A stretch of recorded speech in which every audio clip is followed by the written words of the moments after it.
Note que Elias pede um milagre inédito para Deus. Não tem relato de ressurreição até então. E ele pede para Deus ressuscitar o menino. E Deus ressuscita o menino. O que me impressiona é que se fosse você e eu, talvez antes de entregar o menino vivo para a mãe, nós iríamos fazer um discurso de autoelogio. Nós iríamos capitalizar com essa experiência. Talvez a gente ensaiasse um discurso mais ou menos assim. Ó mulher, tu estás diante de um santo homem de Deus. Quando eu oro, o céu se move, o inferno treme e coisas novas acontecem na terra. Mulher, eis o teu filho. Nós iríamos bater palma para nós mesmos e cantar quão grande és tu diante do espelho. Ele não faz nada disso. Ele diz, mulher, eis o teu filho vive.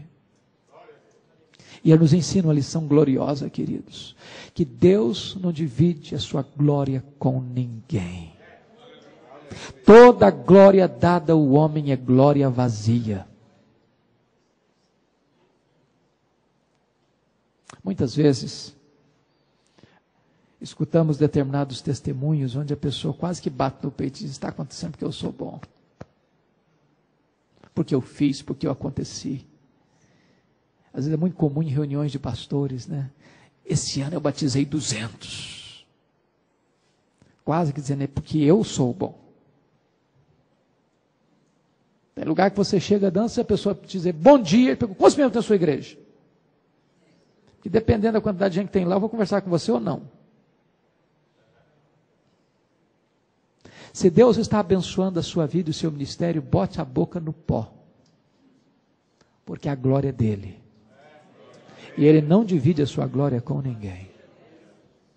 Agora note uma coisa. Quando você honra Deus, Deus honra você. Porque o verso 24 desse capítulo diz que a mulher então olha para Elias e diz, agora eu sei que tu és um homem de Deus e que a palavra de Deus na tua boca é verdade.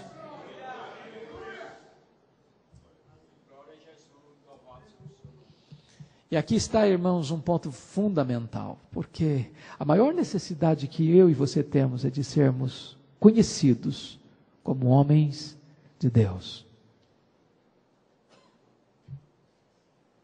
Homens de Deus. Lá está indo um homem de Deus. Ali está entrando um homem de Deus. Seu vizinho diz, esse é um homem de Deus. O gerente do seu banco diz, este é um homem de Deus.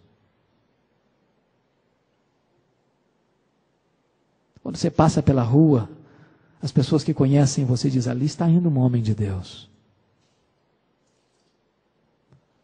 Seus parentes dizem, aqui está um homem de Deus.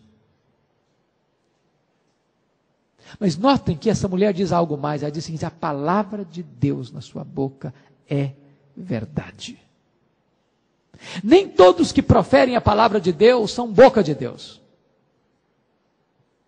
Jeremias 15, 19 diz assim, se tu te arrependeres, eu te farei voltar e estarás na minha presença. Se apartares o precioso do vil, serás a minha boca. Já perceberam que às vezes uma pessoa fala e nada acontece, a outra chega e fala as mesmas coisas e os corações se derretem? Por quê? É porque um é boca de Deus, o outro não é. Os maiores sermões da história estão disponíveis no nosso vernáculo. Se nós pegássemos esses mesmos sermões e os pregássemos outra vez hoje, não produziriam os mesmos resultados. Recentemente soube de um seminarista que decorou o sermão de Jonathan Edwards, Pecadores nas mãos de um Deus irado, pregado numa noite em Enfield, segurando a lamparina numa mão, o esboço na outra mão, lendo pausadamente o sermão, e o auditório lotado, chorava, gemia, alguns se agarravam nas pilastras do templo, e quando ele terminou de pregar, cerca de 500 pessoas prostradas em lágrimas se rendiam a Cristo. Esse cenarista pegou esse sermão, decorou todo o sermão, com todo vigor, com toda eloquência, chegou diante da congregação e pregou o sermão, e o povo caiu no sono. No sono. O sermão era o mesmo. Mas quem pregava o sermão era outra pessoa. Foi o que M. Bounds disse, Deus não unge métodos, Deus unge homens.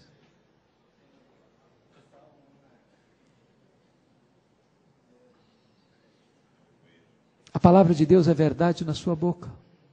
A virtude de Deus quando você abre a boca. Os corações são aquecidos quando você prega a palavra. Agora veja comigo, mais uma transição, capítulo 18. E você vai notar que Deus estava preparando Elias 3 anos e meio para usá-lo apenas um dia.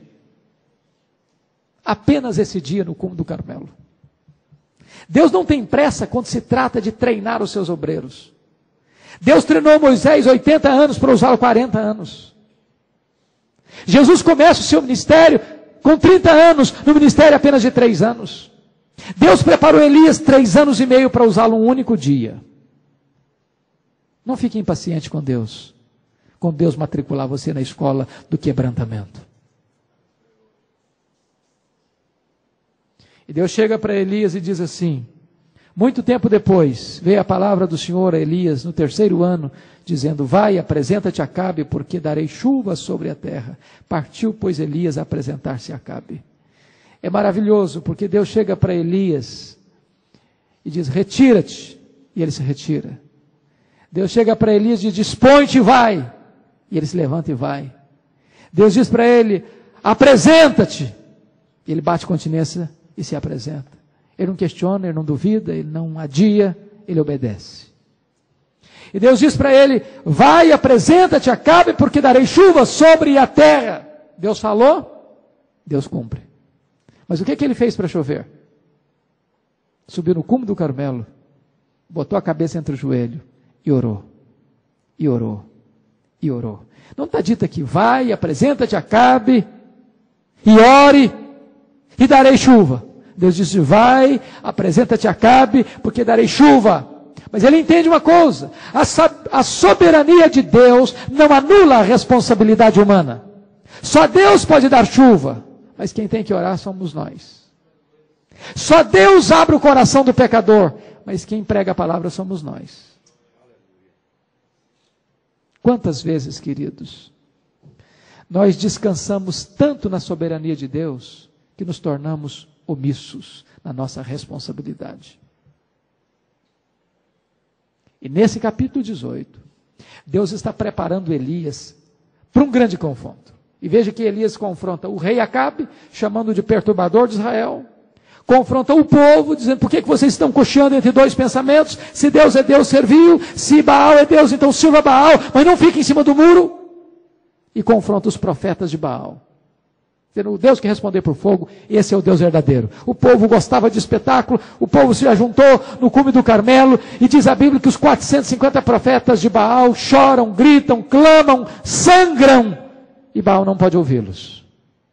E diz o texto que então Elias restaura o altar do Senhor, que estava em ruínas, coloca o holocausto em cima do altar, manda jogar água, trazido logo debaixo do monte do mar Mediterrâneo, para que não houvesse qualquer sinal de embuste.